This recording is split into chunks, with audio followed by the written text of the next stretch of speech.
মহিলা সাহাবী এসেছেন, এসে নবীজিকে বলছেন, ইয়া রাসূলুল্লাহ তাহিরনি, আমাকে পবিত্র করুন, আমি একটা অন্যায় করেছি, আমি বিশাল একটা অন্যায় করেছি। নবী সাল্লাল্লাহু আলাইহি ওয়াসাল্লাম বলছেন, কি করেছো তুমি? তখন সে বলছে, আমি জিনা করেছি। নবী সাল্লাল্লাহু আলাইহি ওয়াসাল্লাম বলছেন, বাসায় যাও, বাসায় গিয়ে আল্লাহর কাছে তওবা করো, আল্লাহ পাক মাফ করে দেবেন। নবীজি এটাকে হাইড করতে যাচ্ছেন, কারণ কি, যখন আপনি কেস আদালতে নিয়ে যাবেন তখন তো উপায় নাই, আপনাকে তো বিচার করতেই হবে। তুমি বাসায় ফিরে যাও, তওবা করো, আল্লাহ মাফ করে দিবেন। সে মহিলা নাছরবান্দা, না আমার বিচার করে দেন, আমার বিচার করে দেন, পরকালে আমি শাস্তি পেতে চাই না, দুনিয়াতে আমার বিচার করে দেন। নবী সাল্লাল্লাহু আলাইহি ওয়াসাল্লাম বলছে, তুমি কি গর্ভবতী হয়েছো? হ্যাঁ, জেনার কারণে আমি গর্ভবতী হয়ে গেছি।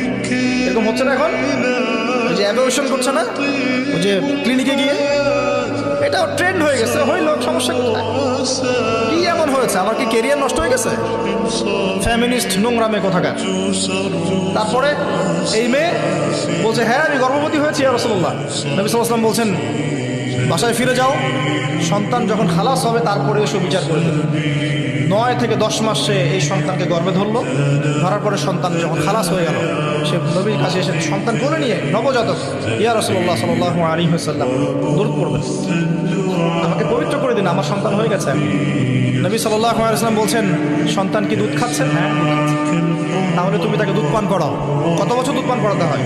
2 বছর। 2 বছর দুধ পান করাও, দুধ পান করা শেষ হবে, তারপরে এসে তোমার বিচার করে দেবো।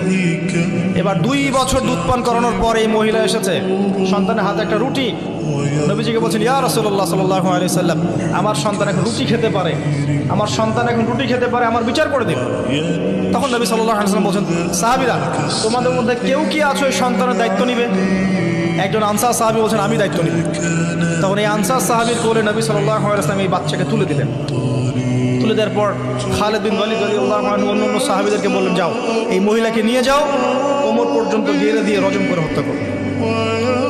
এবার এই মহিলাকে নিয়ে যাওয়া হচ্ছে, একটা কথা বানিয়ে বলছি না, আপনার আলেম ওলামা যারা আছেন জিজ্ঞাসা করবেন কওমি মাদ্রাসা। এই মহিলাকে নিয়ে যাওয়া হচ্ছে, মহিলাকে পাথর নিক্ষেপ করা হচ্ছে। পাথর নিক্ষেপ করার মধ্যে খালিদ বিন ওয়ালিদ রাদিয়াল্লাহু আনহুর পাথরও ছিল। খালিদ বিন ওয়ালিদ রাদিয়াল্লাহু আনহু নাম শুনেছেন না? বীর সাহাবী, তিনি পাথর নিক্ষেপ করেছেন একটা। এই পাথরের আঘাতে ওই মহিলার কোন একটা জায়গায় লেগেছে, গায়ের লেগে রক্ত বের হয়ে গেছে, রক্তের ছিটাটা তার গায়ের এই যে কাপড় এসে পড়েছে। কাপড় এসে পড়ার সাথে সাথে খালিদ বিন ওয়ালিদ রাদিয়াল্লাহু আনহু বলছেন, ছি ছি ছি ছি, আমার গায়ের মধ্যে এরকম নোংরা ব্যভিচারী মহিলার রক্ত পড়লো, এরকম একটা তাচ্ছিল্যের কথা বলছে। তখন নবী সাল্লাল্লাহু আলাইহি ওয়াসাল্লাম বলছেন, হে খালিদ তুমি থামো, হে খালিদ তুমি চুপ করো, তুমি জানো এই মহিলা এই 2 বছরে 3 বছরে এত তওবা করেছে আল্লাহর কাছে, এই সমস্ত তওবা যদি মদিনাবাসীর মধ্যে বন্টন করে দেওয়া হয় তবুও কম হয়ে যাবে। আর আমি এখন দেখছি মহিলা জান্নাতে সাঁতার কাটছে। আমি বুঝাতে পারছি না আপনাকে প্রিয় বোন, প্রিয় ভাই, যারা বিবাহিত হয়ে ব্যভিচার করছেন, জিনা করছেন, তিনি তওবা করেছিলেন, তওবা করেছেন, আল্লাহ পাক মাফও করে দিয়েছেন, জান্নাতে চলে গেছেন, কিন্তু পৃথিবীতে তার শাস্তি কায়েম করা হয়েছে। বিবাহিত ব্যক্তি ব্যভিচার করে ফেললে তার পৃথিবীতে বেঁচে থাকার অধিকার সে হারিয়ে ফেলে।